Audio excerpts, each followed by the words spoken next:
This is the Observation Podcast for, I was about to say Friday, but it's not that, is it? It's Sunday, 19th of November, 2023. As always, it's a pleasure to have you watching on the podcast. I am Dale Franks. And I'm Michael Wade. Michael Wade is having a delicious beverage, which, by the way, reminds me, I probably should have refilled my delicious beverage before the podcast. Unfortunately, I did not do that. I also didn't go pee either, so this may be a shorter broadcast than usual. Who knows? In any event, it's always great to be back on the podcast with you. And just to kick it off today, I noted that this weekend, a libertarian managed to do something in Argentina that none have ever managed to do in the United States. The Libertarian presidential candidate Javier Milei has won the presidency. Both him and I'm presuming his anarcho-capitalist hair is also going to be the vice president. It's a big move for a country that has largely been run by fascists since the 1940s. Essentially. When the military wasn't running the country after a coup, it has largely been run by fascists, and they've tended to run the country into the ground. The Peronist Party has been the majority political party of post-war Argentina. They are, they like to build themselves as a middle way between capitalism and socialism. And so what they end up with is corporatism, where, the government mediates between disputes between workers and businesses, because the government can always be trusted to do that. And how many times over the past 50, 70 years has Argentina's currency hyperinflated into worthlessness? They've had to issue an entirely new currency, which they immediately began hyperinflating into uselessness. And the funny thing is Sergio Massa, who was Milei's opponent, was talking about the Peronists, and he was saying, what you don't understand is we're the professionals at running business and the economy. Yeah, we can tell, because you've done such a bang-up job for the last 70 years. So now they have a libertarian. Okay, great. And he's kind of an he describes himself as an anarcho-capitalist, which, okay, that's fine. But it's kind of an oxymoron, isn't it? Not in the term itself, but to be running a government as an anarcho-capitalist or an anarcho-libertarian. Yeah, it doesn't make much sense. And I have to wonder, how successful the guy can possibly be in a country that's basically been run as a fascist country or a military dictatorship for 70 years. Sure, I get that a lot of people are tired of having a constantly deflating or devaluing currency. So I guess occasionally it's time for a change. But, boy, it seems like it's just a really hard thing to do in a country like that, to have a president who will turn the country around economically and come up with economic policies that will fit it. I think there's probably so much social and cultural inertia that no matter how many people might vote for you on election day, and he did get a majority, 56%. So, it was a fairly good majority. How long does that stay in a country that's used to having the government do a lot of stuff that he apparently says the government shouldn't do anymore? And how are they going to fight back against that? And the reason I ask that about Argentina is that it kind of reminds me of the United States whenever the voters elect a bunch of Republicans to Congress and they have an absolute majority in Congress and maybe even the presidency. And then somebody gets this wild idea that, hey, maybe 70% of all government spending shouldn't be Social Security, Medicare, and interest on the national debt. Maybe we should take a look at reforming Social Security. And no matter how many people have voted Republicans in, no matter how big a majority they have, as soon as they start talking about stuff like that, they lose support immediately. They've called Social Security like the third rail of American politics. And my question is not specifically about Argentina or really about the United States. It's really a cultural question. When you already have a culture that is so used to having a big, active government with involvement everywhere, how likely is it that you can, absent an absolute catastrophe, convince voters that, hey, all these goodies you've been getting, you're going to have to give up some of them. We can't afford them. Yeah, that typically doesn't go over well. And that's why it's used as a cudgel in political races, because, hey, look, we gave you this stuff, or, we're here to support you and take care of you. They want you to go alone, and they just want to cut off, all the help. So, I mean, and that is culturally, you get, I guess, kind of lulled into, I guess, a frog getting lulled into the boiling pot in a way. Um, and you get used to that. It's really hard to just cut it off. Yeah, everybody wants to balance the budget until balancing the budget means they don't get any more free stuff. Right.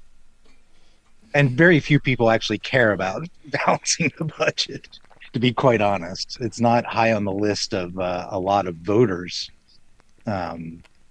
requirements or desires, because they don't see how it makes any difference. Yeah, well, it wasn't always that way. I mean, True. One of the things that in the late 90s led to really the Republican majority from 1994, through the 2000s was the promise of balancing the federal budget, which they, kind of, sort of did. But I mean, in the elections of 92 and 94 and 96 and 98, the idea of deficits were fairly high priority issues with voters. I mean, at least if you look at exit polling and any of the other polling that was done, both pre and post election, they felt that the deficit was just getting out of hand. That is a sea change to how voters feel now. Yeah, they don't seem to care one way or the other. And some of that is because there's more immediate problems that are incredibly pressing. The border is number one. The core economy, which is related very much to our budget deficits, but they don't make that connection. Hopefully, people are starting to make a connection between the profligate spending of Congress and how that affects the economy with inflation and whatever. But I mean, you're right. I mean, it hasn't always been that way. When the Congressional Budget Act was passed in the 70s, it was a bigger concern then. And it was certainly a bigger concern in the mid 90s. But right now, there's so many pressing things. I mean, World War III looks like it's about to break out any day right now. Yeah, unfortunately, that is true. It does look like that. And of course, we've just gone through the pandemic, and we needed all that extra money, like pandemic relief and the TARP loans and things like that, because they decided to shut the economy down. Mm-hmm. And just, close everything. I mean, these are all government decisions. And then, of course, they felt apparently obligated to just throw, $1.5 trillion at that to try to keep people from going hungry. At this point, we're now $33 trillion in debt. I guess we're going to end up cutting the budget at some point because there won't be any other choice. Yeah, I mean, we're sort of a victim of our own success, right? Because no matter what, people are going to invest money. Countries and banks are going to buy treasuries to shore up their creditworthiness. So when we have the well, best opportunities. not if the currency collapses, they won't. Why would you buy Well, them? that's true. Why would It's good right up until it's not, but yeah, I mean, we're still better than any other place. well, yeah, at the moment, the trouble is, what do we do when that changes? Because if we look, we are one or two bad bond auctions away from 20% interest rates. Mm-hmm. And nobody is going to want to buy a 7.25 30-year treasury in the secondary market. Certainly not at the face value. They're going to want to buy that at, such a steep discount. Yeah, because the yield has to be, 15, 20%, whatever it is. Then on top of that, all of the outstanding debt that the U.S. government currently has, a good chunk of which is not actually in 30 years, but is in 10-year notes. What are we going to do when those interest rates jump back up to 7% or higher, 10%, 12%? We're now talking about 1.5 or 2 trillion a year just in servicing the debt. I don't know how that gets paid. I don't know how we avoid a default. And once we default, the number of people who are going to want to tritty trot over to Manhattan to pick up, 10-year and 30-year notes is going to decline precipitously. Pretty much. I mean, we're talking about Argentina. There's a reason nobody buys Argentine bonds. That's right. Yeah, that's exactly right. And I mean, right now, I don't know how you avoid that. I mean, we're not slowing down spending at all. And we've already had one credit downgrade in the last couple of weeks. Yeah. And the Fed's barely doing anything as far as interest rates. Matter of fact, didn't they just left things the same this last meeting? So, I mean, how do you bring that inflation out? Well, Paul Volcker did it in 1979 through 1982. Let the interest rates rise. Yeah. I mean, is that a price we're willing to pay? Because, if you're... I don't think so. Not to what they have to rise to. Yeah. I mean, in 1981, your 30-year mortgage was 19%. Mm-hmm. And that was a mortgage. Right. It actually had an asset backing it. Yeah, exactly.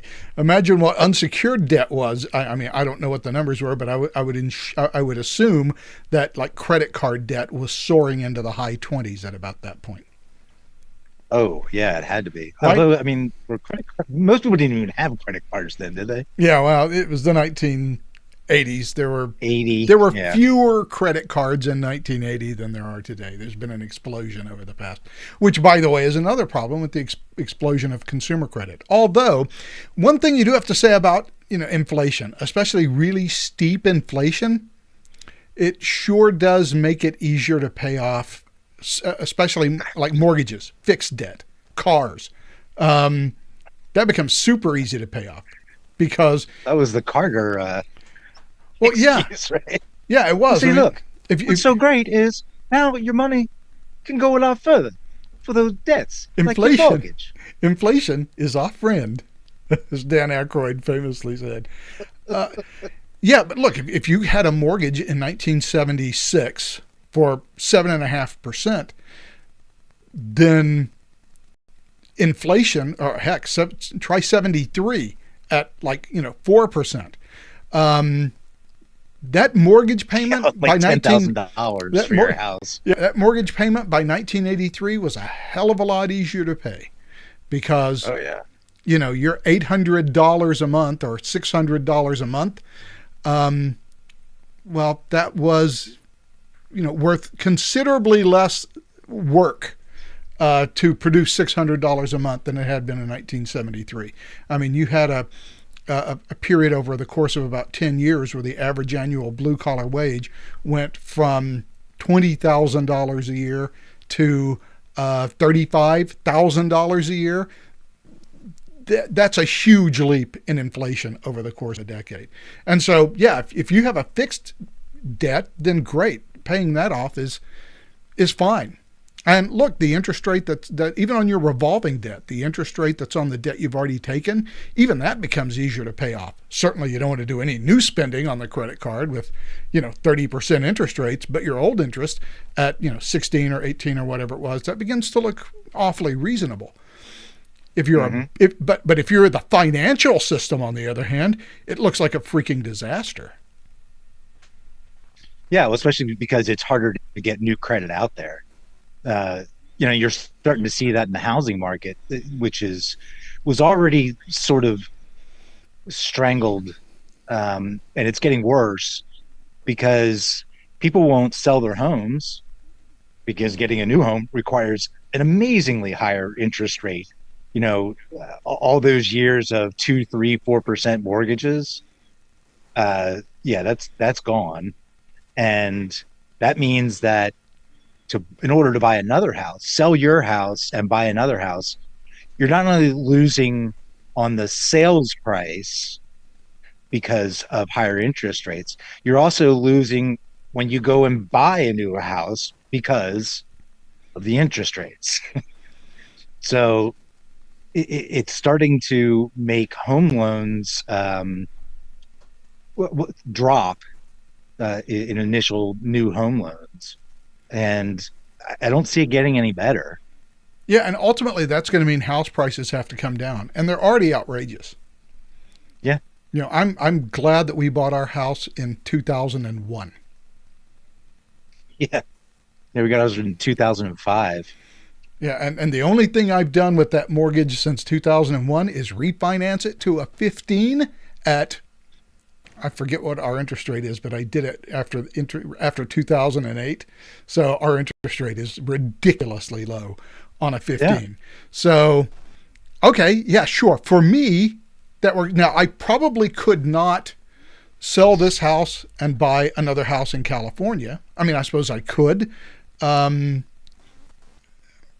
don't think I'd be able to buy it outright, but I'd have enough of a down payment that the lion's share of the house would be paid for. I could move out of California because California real estate prices are so high. I could go to, Kansas, Nebraska, whatever, and probably buy, a 40-acre farm if that's what I wanted and own it outright. But for most people, oh, excuse me, that was a bad inhale. For most people, even if you have a house and you're already in the market, you're already invested, and you have equity, I mean, you've got a little bit of a foot up, but I mean, 20 years ago, you would have been free to move from house to house almost at will. That's just no longer true. Yeah, absolutely. I mean, you really do have to go to a completely different market in order to really get any benefit. Either that or move way out into the sticks. Oh yeah, you would have to move out to a rural area in your locality to try to make some of to try to be able to afford that. And of course, if you're a first-time home buyer, you're in your late 20s or early 30s when you're looking to finally buy a house so that you'll own it by the time you retire. I don't know what you do. I mean, I was looking at rents, just rents for apartment rents here, and a 1-bedroom apartment is now going in the little suburb of San Diego, well, far north of San Diego where I live. It's $2,500 a month. For a 1-bedroom? Yeah, for a 1-bedroom. So you wonder, why are kids staying with their parents until they're 26? Well, housing, house prices. Yeah, that's absolutely right. And we're not building enough new housing to repair it. And of course, all of this is just a follow-on from what has really been a low interest rate, easy money regime that we've had since 2008. And what do we have to show for it?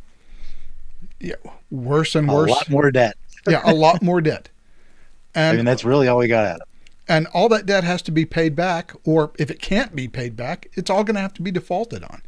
And the federal government, at this point, absent deciding we're going to turn into Sweden and have, 40, 50, and 60% tax rates for everybody, even the lowest income earners, there's no way we're going to pay this back. I mean, at this point, I don't even know how we stop the national debt from growing. So just paying interest on the debt is going to, you necessarily have to make the debt grow. I mean, we could slash a lot of stuff, I suppose, but when 70% of your budget is automatically entitlements that have to be paid for, it doesn't leave a lot of wiggle room, because the rest is basically defense. Yeah, well, defense, well, so you say that. Here's the thing.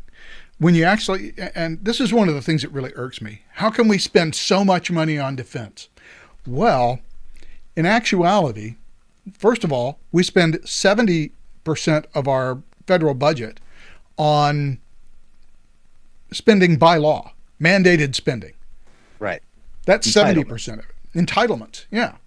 Of the remaining 30%, 35% of that is national defense. Right. So 35 of 30% is actually about 15% of all federal spending. Right. So it's, I mean, sure, 15% is a big number. I mean, technically, we could go the Costa Rica route and cut that back to zero. I'm not sure that would be a good policy idea. We could do it. Okay, but now we've saved 15%. Great. We have now reclaimed 1/3 of the annual deficit of $1.5 trillion. Right.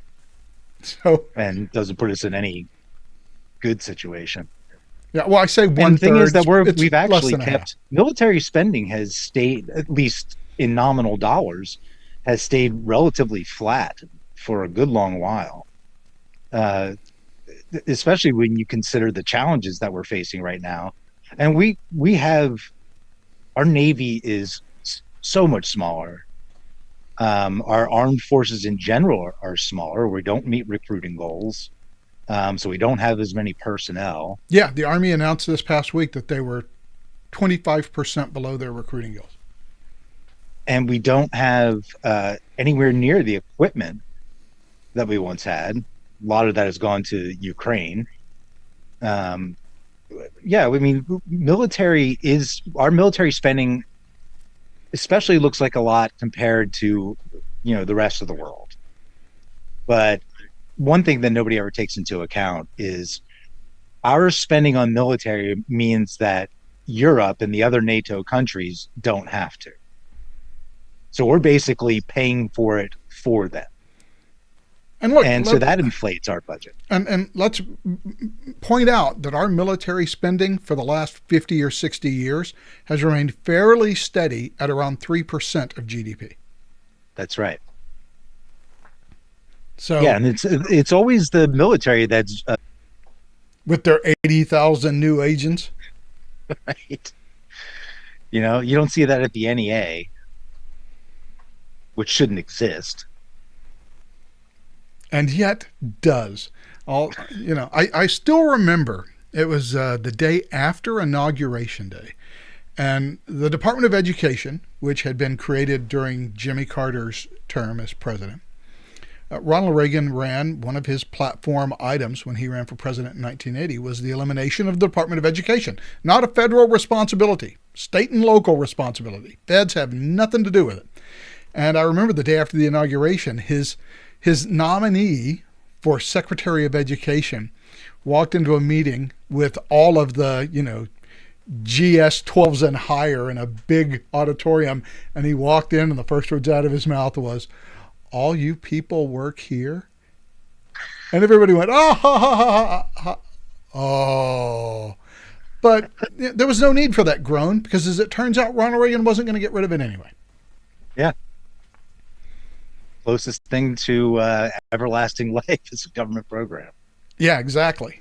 So, I don't know that Javier Milei can really, with the culture, the political culture of Argentina, I don't see how he can really fix things. I think he's a Trump vote, right? Things are That's bad. exactly what I think. And so he's going to run into not only And by the way, so was just the general Bolsonaro in culture. Brazil. And so was That's right. Bolsonaro in Brazil. These And are, well, you saw what happened to him. yeah, these are all Trump, these are all Trump votes. And we saw what ultimately happened to Trump, and we saw what ultimately happened to Bolsonaro. And I have no doubt that we'll see the same thing with Milei, because you can't change culture via politics. It works the other way around. Right. Except for it's not just that, culture, but it's also institutional culture. So the dug in bureaucratic heels aren't going anywhere, and they will fight tooth and nail to keep their sinecures.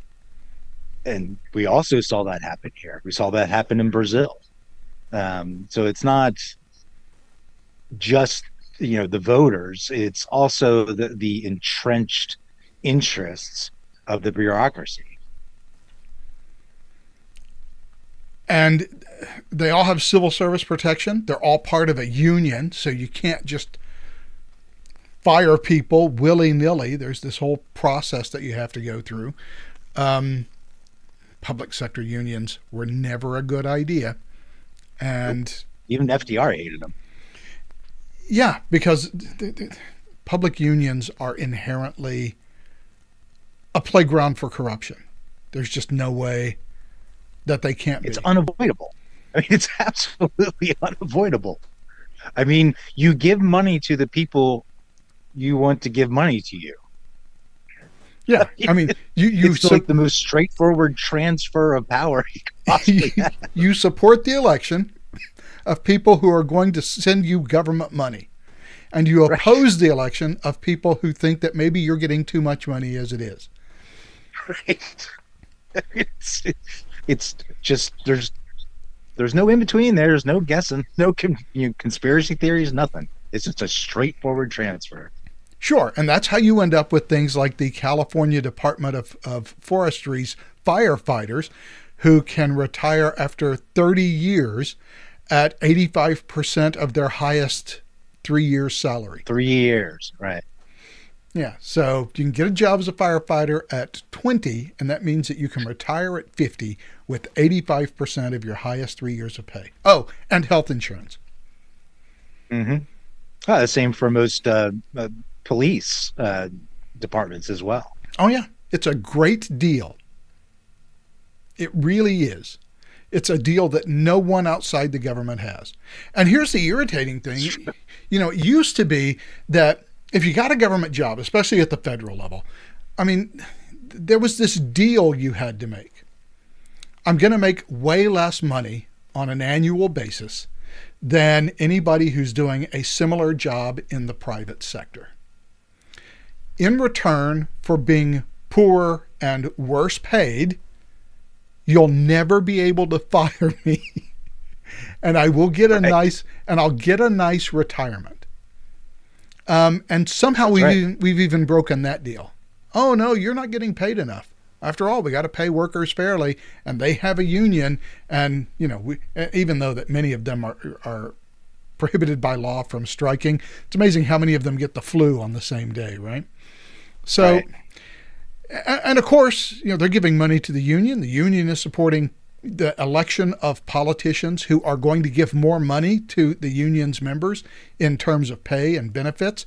And so you get this never-ending cycle of politics. That's one of the reasons why I feel that one of the changes that we could make that would be very salutary would be to have a campaign finance law, both at the state and federal level, that says you, as an individual, can give money to anybody you like. But no corporation, no private union, no PAC can spend money for, a political candidate. You can only donate to a candidate via individual donations. And all of those individual donations, and it can be to any candidate in any amount that you would like, but all those individual donations have to be made public. That still doesn't solve the super PAC problem. No, because you still got the ability to go out there and speak your message. And campaign coordination with the super PACs are still technically illegal, although it appears to me a law that is more honored in the breach than the observance. It's hard to always, unless it's like a direct, hey, and vote for Joe Biden or for Donald Trump. Unless it's something direct like that, saying, hey, I support, we as an organization support these issues, and anybody who supports these issues, you should give serious consideration to electing. I mean, it's hard to as long as you don't out. As long as you don't mention a party or a candidate. Right. So you can kind of stealthily, and everybody knows where you stand and who you're really talking about. And I think that's an insolvable problem, because we do have free speech, and I'm not in the mood in this day and age to start making exceptions. No, and I get the doctrine that money itself becomes speech. It's speech, right? Citizens United. I'm not sure it's entirely true, and I'm sure that it is true for individuals. I'm not sure it's true collectively. Individuals have rights. Do groups have rights? Well, people do have the individual right of association. I mean, I understand how murky it gets. I guess you'll never be able to stop people from making commercials about issues with their buddies. Correct. You'll never be able to do that. But there's supposed to be a firewall. You're never able to stop a bunch of them getting together and making a commercial about their issues. Yeah, but I tell you what you can do with public sectors. You can disband their public sector unions so that group no longer exists. And if they want to create a PAC, well, you know what? Get together and create one. But it won't be your union. If you're a public sector union, you shouldn't be able to give money to any political cause, period. Well, why? Well, that's the thing. If you in the military, the people who defended this free country, I remember I wanted to put a political bumper sticker on my car once. And I did it after I went through and received the appropriate permission and ensured that it was only going to be on my privately owned motor vehicle, and then I could put it up. There are serious restrictions on political speech by military members, just as a matter of policies. One of the things that you do when you sign that contract to join the military is, hey, I realize that my political speech is going to be stifled. And I cannot participate in any sort of political rally or movement or campaign event or speech and wear my uniform to that event, for example. There's a whole bunch of things that you can do. And I don't know why having a job with the federal or state government can't have those kind of restrictions either. Just like, look, if you're going to work in the bureaucracy is non-political. So no political or campaign donations or anything like that. You're just restricted from that because we have to maintain institutional neutrality. Well, especially for the organizations themselves. And you brought it up before about, and I'm wondering this for 20 years, why, actually longer, why do corporations get to give money to political causes at all? I understand that certain issues affect them and they should be able to, throw up advertisements about those specific things. That's fine. But why should they be able to give money for elections at all? I mean, like the whole Facebook thing in the 2020 election, where they were just throwing, billions of dollars at states to, help them with their elections. You're a corporation.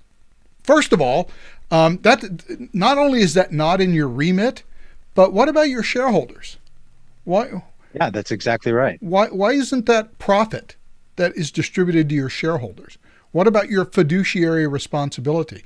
It's one of the reasons why I hate ESG among investing firms like Vanguard and BlackRock with their environmental and social governance policies, which they have started to back off from. Wait a second. You have a fiduciary responsibility to the investors, especially if you're a company like Vanguard. I mean, when you look at how Vanguard gets the vast majority of its money, it comes from 401ks. which means that it is one of a limited set of options that an employee gets to try to invest some of their money for retirement.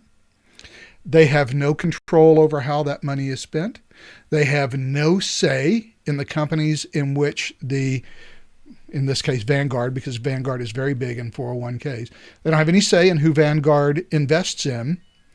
It's not like having an account at Vanguard, right? A personal account. Right. Where you can just call, say, buy this or buy that, or invest in this fund, don't invest in that fund. You don't have that level of control. You're locked into this cafeteria list of, X number of investments, and that's it. And every month or so, you have the ability to shift your investments and move it from one to another, but you got to stay inside that one list. of three buckets. Yeah, one of three buckets. And low yields, low risk, or middle, yield, high risk. I mean, you don't get to select specific funds or anything. Right. And so what Vanguard now gets is trillions of dollars from people who literally have no control over what Vanguard does with their money. And then Vanguard, if they decide that they want to only invest in companies that have the appropriate environmental and social governance, and that becomes an investment criteria, not returns, then it seems to me that they are violating their fiduciary responsibility to all of those millions and millions of workers who are entrusting them with their 401ks in the hope that they will not have to eat Alpo when they're 65. And by the way, this is something that before he started running for president and turned into some sort of lunatic, that Vivek Ramaswamy was really big on. Ramaswamy, whatever, was really big on, which was that these investment companies should not be doing this. The only criteria... Rama, not going to be president anyway. Yeah. Samir not going to work here anymore anyway. His idea was that, you should not have your only responsibility as an investment company like Vanguard or whatever is to look for the highest returns that you can get for the people who are being forced essentially to give you your money with no control over what you do with it. It's one thing if you want to invest your own money, however much money it is, into ESG companies. That's your money. Knock yourself out. It's another thing entirely when you have a captive pot of money that belongs to someone else, and then you can use someone else's money to further your social goals. Right. That's a problem. And that's what unions do. And that's exactly what unions do. They take other people's money in the union. And by the way, it's not like you have a choice. No. You have to pay your union Although you dues. do in some places now. I mean, that was Scott Walker's big thing, right? In Wisconsin, was to stop the automatic enrollment of new teachers and whatever it was. I think it was teachers. Yeah, in his case, it was the teachers union, and it was mandatory that you give union dues to teachers unions. Right. And he stopped that. And look, in some states, they've done that. That's not a nationwide deal. No. But it does help. It was amazing how much money the unions lost after that. People are like, I really don't want to give my money to the union. I'd rather take that home myself and spend for my own contract. Yeah, well, the whole point about voluntary contributions, and this is what Scott Walker argued, and I think he was absolutely correct, is if you're forced to give me money, I really don't have to do a damn thing for you. I don't have to listen to you. I don't have to allay any concerns you have because your concerns are irrelevant. You're forced to give me that money. The idea behind making these contributions voluntary is, of course, I now have to respond to you. And if I want your money, you have to feel that there is value in giving it to me because I'm returning something of value to you in return for it. If only taxes worked that way. Yeah. Now, of course, the downside of that, and teachers unions are a great example of that. Teachers unions always come and say, we care so much about the children. Randy Weingarten is a master of that. Oh, the children. But wait a second, you're a union president. You're not the president, by the way, of the children's union. You're the president of the teachers' union. And your job is to procure goodies for teachers, not students. Yeah. Often at the expense of students. Yeah, often at the expense of students. And look, you can look at COVID and states that were trying to send people back to school, and people like Randy Weingarten say, no, it's very unsafe. We can't do this. We need to stay home and collect our paychecks, because commuting into work to the school every day is dangerous. Well, it's not actually the commuting that's dangerous. That's just something we no longer wish to do. But being in class with students, yeah, that's the dangerous bit. So, and now, of course, this last week we saw this thing about student learning loss throughout the pandemic because of the lack of actual schooling. And I mean, these numbers. Well, what we saw was a delayed, finally, recognition of something that we already knew for the last year and a half. Yeah, we now have confirmation of a blinding glimpse of the obvious. If you don't have in-person schooling, you're probably going to lose a lot of students, and you're going to lose a lot of progress because you can't monitor them. You put face diapers on 2 and 3 year olds who are developing, especially when they're developing language and communication skills and social skills. Having everybody's face covered up really makes that hard. You know, and the really weird thing about that is because in the military, this is what I was taught. In college, this is what I taught when I taught communications. Just the actual words that are coming out of your mouth are not the only part of communication, right? It's a tone of voice. It's your visual expression. It's your body language. There's all of this very complex information that you receive, and you don't receive that information if half of your face is completely covered. And if you're a young child just learning to communicate, you're actually cutting off most of the nonverbal cues of human communication. And what you're left is with the mere sound of words that are, coming out of a person's mouth. You can't even look at... And that's assuming that those words are coming out correctly and clearly. Articulate manner, when most people do not speak that way. I mean, I typically watch people's mouths because I can sort of read what they're saying so that I don't screw up and think they mean one thing when they're clearly trying to say something else. But if I just listen to it, I'm going to be really confused. Yeah. So, teachers' unions don't work for kids. They work for teachers, and they do what's best for teachers. Kids are, if thought of at all, are at best an afterthought. And this is true for any public union. The police unions are always talking about how concerned they are about public safety. And those concerns always seem to be alleviated with higher pay, more benefits, and more time off. Mm-hmm. There's a direct correlation. Funny how that works. Yeah, there's just this direct correlation between police pay and benefits and public safety. How could you deny it? Unless you're one of those police defunders. Well, what's worse is that the union for kids is basically the parents, and it's their communications with the local school boards, the local principal of your school. Those are the communications where the kids are advocated for, but those are very tightly controlled by the union teachers. And if they can't be controlled, we'll just arrest them. They veer off into domestic terrorism. That's pretty much it. I mean, that's what the FBI said. All these parents who are speaking out at school boards, we got to look at them. That's a key sign of domestic terrorism. They used my name in open forum. They can't do that. Yeah, well, it just... Ma'am, you're an elected official.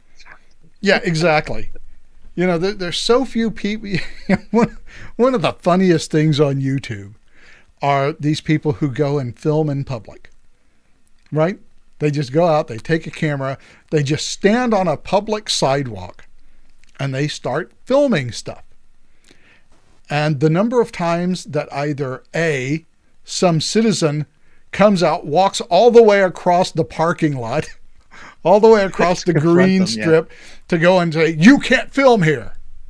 You're pointing your camera at our building. Stop filming me." Yeah, stop filming me. I have not given you permission to film me. And then of course, you don't know how any of this works. Yeah, and then of course the police show up, and 85% of the time, the cops are like, "Why are you here? Why are you filming? This looks suspicious. What are you doing?" What's your mistake? Yeah, none of your business. I'm in public. You have no expectation of privacy.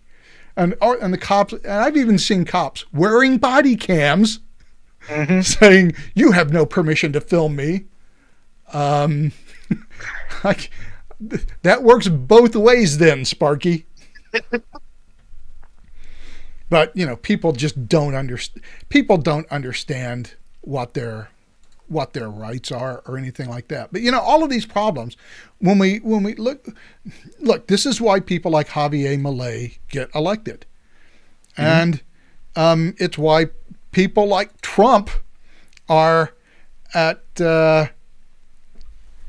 54% in New Hampshire in the polling. Now, look, this is not a summer poll. We're now getting into November. We're now 2 months out from New Hampshire. And polling is still giving Trump 54% combined. And he's not even really campaigning either. Which may be why his numbers are going up. His time is limited for at least 4 good reasons. So yeah, he's not doing a lot of campaigning. And look, all of these other people, even Nikki Haley, who is unaccountably at 35%. At this point, they look like also-rans. Now, look, we've seen similar things before where somebody had 50% lead in the polls in New Hampshire and then came in second or third. It happens. We don't know until the actual election takes place because polls haven't been, great. But it's like we've talked about before. If you have a government that simply can't solve problems, then people are going to start looking around for non-traditional politicians who can solve problems, or who at least they think can solve problems. And sometimes, or who I think the expectations are even lower than that. It's that they won't keep doing the same damn things and telling us it's what's best for us. I think that's the kind of universal worldwide Trump vote. It is, non-political elites is who we want in there. We're kind of sick of your whole class of people running things because you're not doing a damn good job of it. And you seem to be better off, but we don't. Well, here's the thing about that. You say they're not doing a damn good job of it. And this last week in San Francisco, in the space of about 48 hours, San Francisco turned from this into this. Where'd all that paint go? Where are all those tents and whatnot? How did we get to this attractive cityscape in San Francisco? Yeah. And for a week anyway. Yeah, for a week. But here is what it does tell us. All of these problems, homeless encampments in the streets, a completely uncontrolled border, whatever, doesn't really matter. This can all be fixed. It can all be fixed very quickly. They just don't want to. Yeah, that's the problem. They say they're going to address it because they know what the voters want. They just don't want to give it to them. They want to pretend that they're giving it to them. Oh, see, we don't do it directly. We have to do it this way first, and then this step, and then this step, and then you're going to have to vote me some more power. Yeah, it's very, very complex, we're told. It's super. This is the whole runaround we've got with Obamacare, and we still have Obamacare. Yeah, well, it's super complex right up until the minute that Chairman Xi is going to come visit And then stuff just happens like magic. And I am, for some reason, on the wrong page. Not sure why. There we go. That's the page I'm supposed to be on. In the space of 24 to 48 hours, we can fix this. We can fix the cities. We can move the homeless out. We can make these neighborhoods. We can do it. We just what the hell's going on behind you right now? We just prefer not to. You've got an ad going on in your background. I do have an ad. It's a video. That just happened to be where it was playing on the. That just happened to be where it was playing on the webpage. It just conveniently was playing right behind my head. That's just its location. So we know that they can fix these problems. We know that they can do anything that they want to do if they would do it.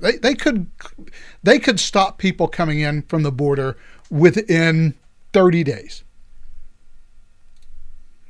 Undeniably, they could do it. Yeah. They simply choose not to. And you get people like Mayorkas who'll go in, stand before Congress and say, oh, yes, we're very, very serious about the border. Oh, my God, you have no idea how serious we are about the border. If you were, you'd fix it because it's not rocket science. Well, and if you were, you wouldn't have to have a federal circuit court tell you to stop cutting razor wire on the border and to help illegal immigrants in. To give them fist bumps as they come through the razor wire that you've just cut. I mean, how is that just not directly illegal and treasonous? Well, first of all, I believe it is illegal. If you are a Border Patrol officer and your job is to prevent people from illegally crossing the border, and you are cutting barbed wire to open up a safe path and fist bumping them as they come in, seems to me that you are an accomplice to violating the Immigration Act of 1986. I would say the same. I mean, why not just go grab your privately owned vehicle and give them a ride to wherever they want to go? Oh, wait, you don't have to do that because your agency will do it. Yeah. It's insane. It's funny, Cheech Marin had a music video back in the late 1980s. It was a takeoff of parody of Mexican American. It was a parody of Bruce Springsteen's "Born in the USA," and his song was "Born in East LA." And the whole thing was he went to Mexico for a visit, came back, and they wouldn't let him back in the country, and he had to sneak in. Movie. Yeah, he had to sneak in like an illegal immigrant and get caught by the Border Patrol and deported to Mexico again. I don't know if that's what the Border Patrol was like in the 1980s, but that sure as hell ain't what it's like now. No, not at all. Actually, in that movie, they called INS on themselves because like one of their family members had a wedding in Mexico, so they got a free ride across the border. And then they just come back in. Yeah, well, now it wouldn't be a problem. You could go back and forth pretty much at will now. Well, you just won't get that free ride out of the state across exactly. the country. So these problems are all fixable. We just won't do it. And no, we won't do it because... And cui bono. Yeah, exactly. Whose interests are served? We won't do it because... It's not yours. It's not mine. It's not low-income Americans. It's a very small subset of Americans who want cheap labor and they want price pressure on wages. And who have plenty of money of seasonal workers. And who have plenty of money to throw around in politics to ensure that continues. Yeah. And so, how do you get Donald Trump? This is how you get Donald Trump. This is how you get, Bolsonaro. This is how you get Milei, because people understand that whatever else the government might be doing, it's not working for them. It's not doing. You have one job in the government, and they aren't doing that job. There's a very small select group of people whose interests get served. And Many people are waking up to that. What worries me is that the Gen Z people are not waking up to that at all. Well, talk about a culture that has only ever known mommy and daddy government. Uh, I mean, these people don't remember the Cold War. They probably don't know much about it. They certainly don't remember anything from the 90s. What? And as far as they know, we've always been at war in Iraq and Afghanistan. Well, it's actually, but it actually goes deeper than that. I was watching an interview with Niall Ferguson today, and one of the things that he mentioned was how most people don't understand how far left the educational institution has gone, and how deeply the progressive oppressed oppressor dynamic has been drilled into the heads of everyone from elementary school all the way through college. And they simply have a single tool that they've been given through our educational system, which is largely a system of indoctrination as far as I'm concerned, at least our public education system. And the only tool they've been given is the oppressed oppressor lens with which to view everything. Now, Yep. I think it's fascinating that they never point the oppressed oppressor lens to certain countries or continents. Right? Nobody looks at Organizations. nobody looks at Germany or France or England through the oppressed oppressor dynamic. Well, they do there. No, they don't even there. Look, one of the things about this whole Hamas-Israel thing is that Israel are colonizers. They're the oppressors, and that area has to be decolonized. So let's set aside for the fact that decolonization as a concept is inherently genocidal. Right. What if we turn that colonization lens towards, say, Great Britain? Who are the people who have traditionally lived in Great Britain? And who are the colonizers who have come in recent years and begun to change that society? Now, we can't ask that question. But in what? Or look at Sweden. Sweden and Norway are asking that question now. Yeah, who's actually being colonized here? Right. Who are the colonizers? Is it the people who have lived here for thousands and thousands of years, or the people who just immigrated here 20 years ago and now they get to run the show? How is that not colonization? Right. But we don't turn the lens in that way. We only turn the oppressed oppressor lens in very specific directions at very specific countries in very specific geographical locations. It's true. It is an inconsistent application of that. And that's all these kids know. And so when you look at like polling, fully half of all of the Gen Zs who are polled, when asked, believe that Israel should be decolonized. That Hamas is right, Israel is wrong, and that they should turn the land back over to the Palestinians. Half. Okay, sure, they're all in their 20s now. 30 years, they're going to be running American foreign policy. And they are going to bring this ideology with them. The future unless something disabuses of them of those notions. Yeah, but you know what? In the real world, real soon. Yeah, but in the real world, people who obtain these ideas and these worldviews in college largely maintain them through their entire lives. It's true. And they can't even think into a situation. I saw a tweet from some lady, I don't know who she is. She's got thousands of followers. She has a doctorate in psychology. And she wrote this tweet with all of the smugness of a liberal arts holder of postgraduate degrees. Never in my life have I ever launched a rocket, watched it explode, come back a couple of weeks later, launched a new rocket, and watched it explode.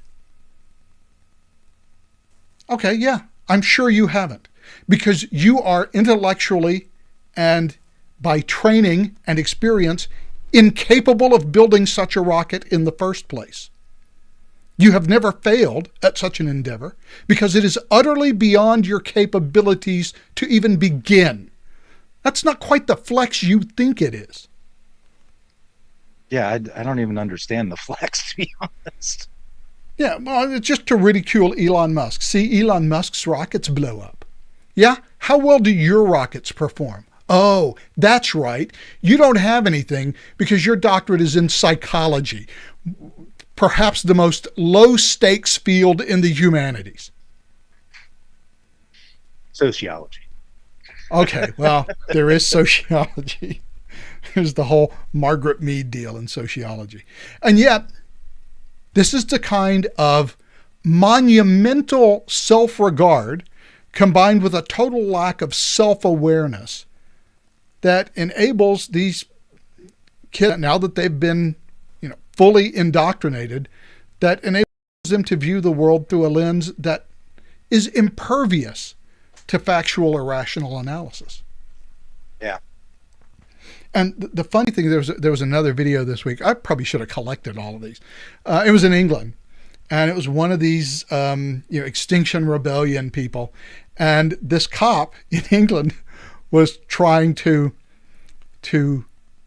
explain to her rationally and logically, you're sitting here in the road doesn't actually do anything to help the cause of fossil fuels, because you're sitting here on the road and now all these cars are just sitting here idling. They're idling away. They're still burning fossil fuels. And now you are causing more damage by sitting here and preventing them from getting on their way than you would if you had just let them drive to work. And she had a cow. She started weeping and screaming and crying. This is not sane. Well, no, it's not. I mean, it's not rational. And it was like you always say, you can't reason somebody out of a position they didn't reason themselves into. And what you're attacking is dogma. You're attacking the underlying tenets of a faith. You're not attacking a political position. You're going after their entire worldview. Yeah, it was so nice, by the way. But this was on trigonometry. I was watching. So it was Konstantin Kissin and the fellow who hosts trigonometry with him, who I never can remember. And they were talking to Niall Ferguson, and I was so pleased to hear Niall Ferguson talk about this, and then say, "Well, this is much like a secular religion." Yes, much like. How about exactly like? That's what it is. It is a dogma that cannot be questioned. And if you question it, you must be evil. Right. Because it's impervious to rational argument. Yeah, absolutely. I mean, it's impervious to argument, period. I mean, it's an a priori given that this is correct. There's nothing else you can do about that. This is just established. And if you disagree, it must be because of either some moral failing or intentional moral turpitude on your part, because they cannot nefarious no good faith argument desire. No good faith argument is possible. Right. And how do you run well, you don't run a free society with free speech and open debate if that becomes your governing philosophy. You can't. No, and that's why it's very important to the left and some on the right that all speech be controlled, because you can't get through if your ideas may be challenged, and they can't have that, because you can't argue that I'm just right. That's not an argument. And since there are no other arguments to back up their stance, you don't have a choice. And they've never been given to knock it down. And they've never been given countervailing arguments. No, they've never even faced them. No, they're just told, no, but that's the only thing. That's the thing that a racist would say, that a white supremacist would say.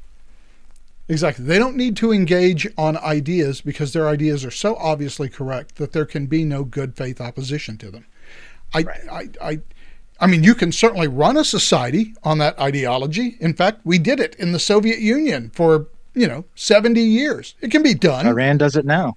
Yeah, Iran does it now. It can be done. It's not very great for the people who live under it, but you can certainly do it, and that's the way that we're heading. And I wish I knew where the off-ramp was for that, but that's the way that we're heading. Yeah, me too. I mean, we're the last bastion of freedom. And we're literally the only country in the world with a First Amendment or some sort of analog. That alone and the Second Amendment are the biggest bulwark that we as citizens have against an overarching government. You can't find that anywhere else. Nowhere else. No, although we are, I think, learning the limits of the utility of the Second Amendment. Because when you pull that tool out of your toolbox, all bets are off. Right. I mean, yeah, we have the tool, but once you pull it, that's going to be an unmitigated disaster. I mean, even if at the end of the day there's some sort of armed rebellion, and even if it turns out to be like the, American Revolution, which was historically unprecedented as far as revolutionary movements go, which ended up with a freer country than it started with, that's generally not what happens. But even if it did, in a modern society, the cost of achieving that would be so high that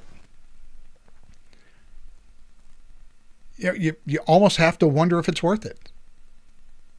Well, the only way it would be possible is for it to work almost essentially like the American Revolution, where, we don't go there and invade England. We don't go and invade the capital. You make them come to you, and, they want your tax dollars. They want your homage. Well, come and get it. Yeah, there are certainly ways of doing that in terms of insurgency that would. I'm always amused, especially after, 10 years on active duty, being told about how, it would be impossible to run an insurgency against the U.S. government. Oh, you think? Yeah. Not all those soldiers are as loyal to politicians as you might think. Yeah. Also, Iron Age tribesmen in Afghanistan managed to do it for 20 years. So it can't be that hard. But I think the cost and disruption of supply chains and everything like that, I mean, it would be such devastating. It would be such a disaster that, Yeah, but could you imagine if, Iowa, Nebraska, Kansas, Oklahoma all get together and said, hey, well, you want your food? Here it is. Otherwise starve, you city-dwelling maggots. Yeah, well, I mean, there are options short of armed revolution that I think could be pursued, but nobody's pursuing those either. I mean, look, this whole convention of the states deal has been languishing for over a decade now. Yeah, that's pretty much stalled. Yeah, so people, and I think probably people are still at the stage of thinking, if we just elect the right person, this all goes away. Yep. And for now, the right person, at least on the right, appears to be Donald Trump. When you just get Trump back in, he'll do all of those things he said he would do in 2016 and didn't. But this time he will. He won't, but okay, he'll certainly be freer. Yeah, he doesn't have to worry about being reelected. Yeah, he'll be freer in the sense that he becomes a lame duck on day one, just like any second-term president, right? We know he's going out in 4 years. We can always kick the can down the road for another 4 years. Although for some of the things that are going on now economically, in terms of spending, maybe we can kick the can down the road another 4 years. I don't know if that's true, though. So it depends on how you do it, but I mean, not that I don't think Trump would do anything about that. The closest he came was with the rule he put in about new federal regulations. If you're going to add one, you got to take off two, kind of thing. And I don't know how well that was honored, but it was a step in the right direction, at least. Yeah, well, tossing them all away and forcing Congress to write those regulations would be the way the government is supposed to run. Not the secretary shall have power to enforce this legislation through appropriate regulation, which is how most things get done. One final thing, by the way, that I wanted to talk about this week, and that is that the new Speaker of the House is actually releasing all of the U.S. Capitol Police videos, and ultimately, and they're doing it slowly, ultimately, there are, I believe, 40,000 hours of video, and I can assure you, I am not going to watch all 40,000 hours of video. That's just not going to happen. But the videos that have been released have been really interesting. I'll just pull one up, and look, this is a mixed bag, as we'll see. This is not the one that I wanted, but I guess this is as good as any. So here are the Capitol Police. They're waiting, and if you look down here at the very end of the hall, and I think I probably picked the wrong one, or maybe not. Yeah, I guess I did pick the wrong one. I knew I did one with the Hall of Columns South door. I just don't remember which one it was that I grabbed. I probably should have bookmarked that one. I can sort of fast forward my way through this. It's one of these, trust me, because I pulled it off the first page. A lot of these videos are unwatchable because they're just a bunch of cops going on, standing around in a hallway. So they're super boring, which is the one that I was looking for. Was it this one? Where they're letting people, they're just letting people in, and they're just walking in with these people. I don't even know that the sort order is the same as what I was looking at earlier. So, there's a lot of this boring stuff. Maybe I should go to the Michael Tracy one. I found one where they were letting people in, and the cops are just walking with them. There's hours of just this scene here where, the cops are just standing around. So maybe scared. Yeah. I can understand why so many of them committed suicide immediately after. So here's some from Michael Tracy on Twitter, who put this together. And he has these videos, and this is one where the cops are just basically bringing people in, and they're sort of walking ahead of them and following, and they're standing here, they're having their little conversations and whatnot, and people are, taking their phones and showing pictures and stuff like that, and the cops are just standing there. There's a lot of this. But there's also, a fair amount of this. And so, that's a bunch of people that need to be arrested. So, it is a mixed bag. But there were a lot of people who committed violent offenses who should have been dragged away from there. And when you look at these videos here, you have to wonder, are the cops just saying, forget it, there's too many of them and not enough of us, it's better if we don't escalate and let them in? Or is this the cops being buddies? I don't know. There is a whole bunch of video. On the plus side, what we are now seeing is the video that's been hidden for 3 years. Unfortunately, they're releasing it much like lawyers do on a Friday afternoon to respond to discovery with just a document dump. So yeah, good luck finding anything in these 1 million documents. This is kind of the same thing. There's 40,000 hours of video, which tells me that out of that 40,000 hours of video, whatever your opinion is, you're probably going to be able to find plenty of evidence one way or another that your position is the correct one. But boy, it is so much more a mixed picture. There was one, and I wanted to find it, and I saw it, and then I went back to look for it, and of course it just disappeared in the mists of time, of these cops arresting somebody, hauling him away in handcuffs, taking him around the corner, undoing the handcuffs, letting him go. One cop shakes his hand. The other one gives him a fist bump. Fella may not have been a regular protester. I'm just that's right. saying. They did admit that they had more federal assets there, that they weren't really sure how many, with all the different agencies and departments. And yeah, we're gonna have to do an audit, and I don't know if we'll come up with them all. I don't know. There was a bunch. Yeah, there were a bunch, and how many of them.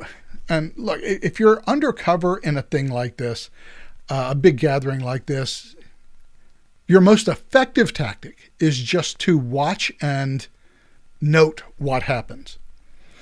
If you are saying, let's storm the Capitol, let's go, maybe you're not acting as an undercover operative in good faith.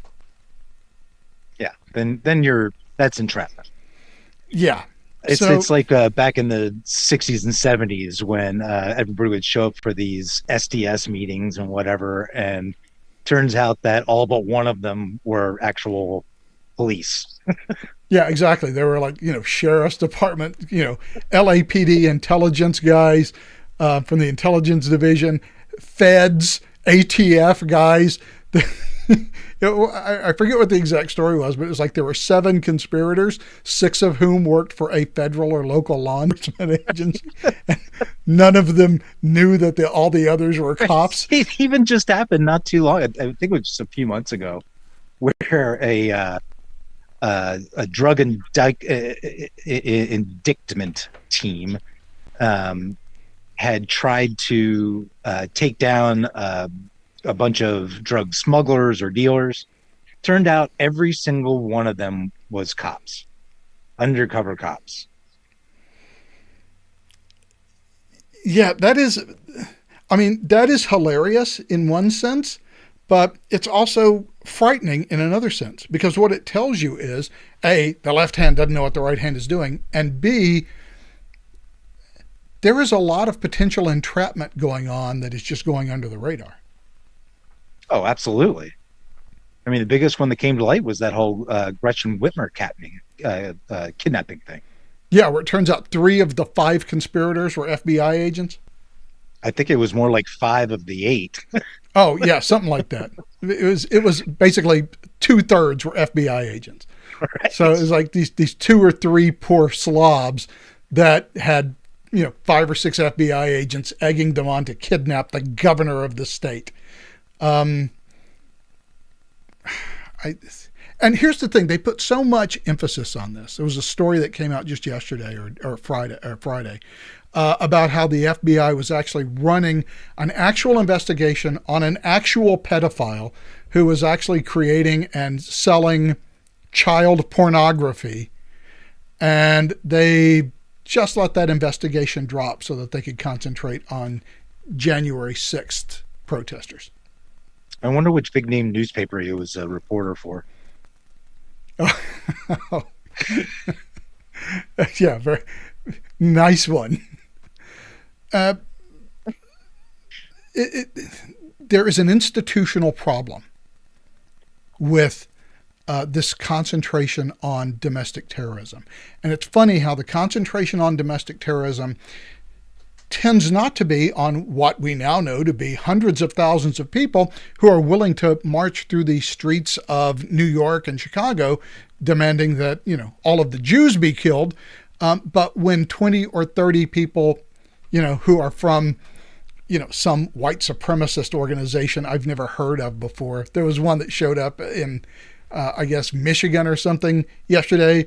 They're like Crimson Dawn or some god-awful stupid name like that. And there's 20 of these guys. Oh, this is the danger. This is the danger that we are concentrating on.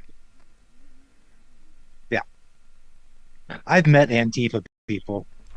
I've met people who think Palestine should be from the river to the sea. I've never met an actual white supremacist. Not once. I have. And for some reason in the United States, the white supremacists have something against the military. So in the military, you occasionally run across these white supremacist people who want to do things like, come onto a missile silo site. What they're going to do there, I have no earthly idea. Because they're not going to... Suicide by military? Yeah, well, I mean, we're not that trigger happy. We can be more trigger happy than the regular cops, especially when nuclear weapons are concerned, admittedly. I would think so. But we're not that trigger happy. But I mean, I run across them occasionally. But they're always the big boogeyman. But, you have massive pro-Palestine protests and, it's free speech. Which I guess... Yeah, well, then let's be honest about what that speech is. I think that's the most confounding thing, is the euphemization of their message. Well, it doesn't really mean from the river to the sea. Yeah, no, it fucking well does. That's always why has. They say. Yeah, it's always. That's why they call it North Palestine, where Israel exists. Yeah, it's let's be honest. They want to wipe Jews off the map. Period. Yeah, and by the way, if you're an immigrant here and you are proposing that, we have no reason to keep you here. No, matter of fact, we've got good reason and lawful reason to support you. We have a lawful reason to kick you out of the country.